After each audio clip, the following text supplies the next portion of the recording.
వీళ్ళు రైల్వే ట్రాక్లు, ఖాళీగా ఉన్న ప్రదేశాలు దేన్ని వదలరు.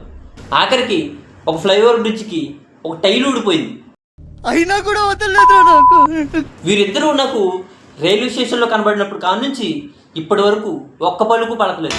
బహుశా దానికి కారణం పలుకులలో క్యాన్సర్. వీళ్ళిద్దరి చేత ఇప్పుడు మాట్లాడించే ప్రయత్నం చేద్దాం. చెప్పండి సూరి.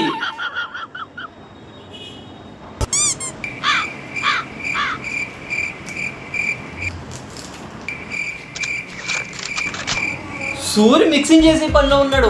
ఇప్పుడు క్యాస్ బాబు బాబు బాబు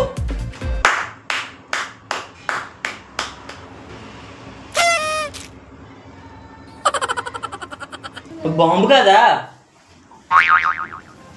ఏదో రకంగా నా షో నడిపించుకుందాం కదా మీ ఇద్దరిని పిలుచుకున్నాను. మీరు ఎలాగో మాట్లాడట్లేదు. ముంబైలోని మన ప్రతినిధి అక్కడ లైవ్లో సిద్ధంగా ఉన్నారు, వారి చేత మాట్లాడించే ప్రయత్నం చేద్దాం.